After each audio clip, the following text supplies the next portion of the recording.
हतनूर धरणातून 6,357 क्युसेक पाण्याचा विसर्ग, तापी नदीवरील बंधारे ओव्हरफ्लो.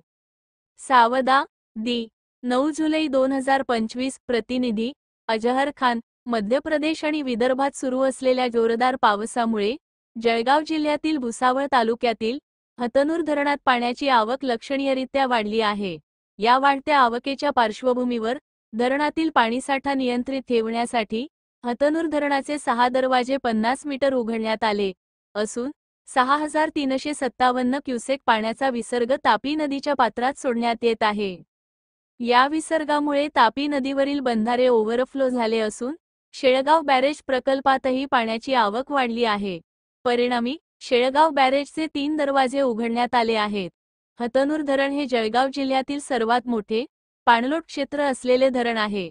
सध्या धरणातील पाणीसाठा नियंत्रित करण्यासाठी प्रशासनाकडून सतर्कता बाळगली जात आहे.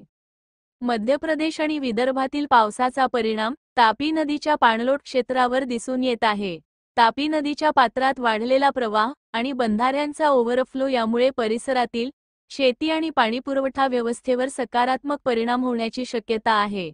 मात्र नदीकाठच्या गावांमध्ये पूरपरिस्थिती निर्माण होऊ नये यासाठी प्रशासनाकडून खबरदारी घेतली जात आहे. हतनूर धरणातील पाण्याचा विसर्ग आणि तापी नदीच्या पाणी पातळीवर प्रशासनाचे बारीक लक्ष आहे.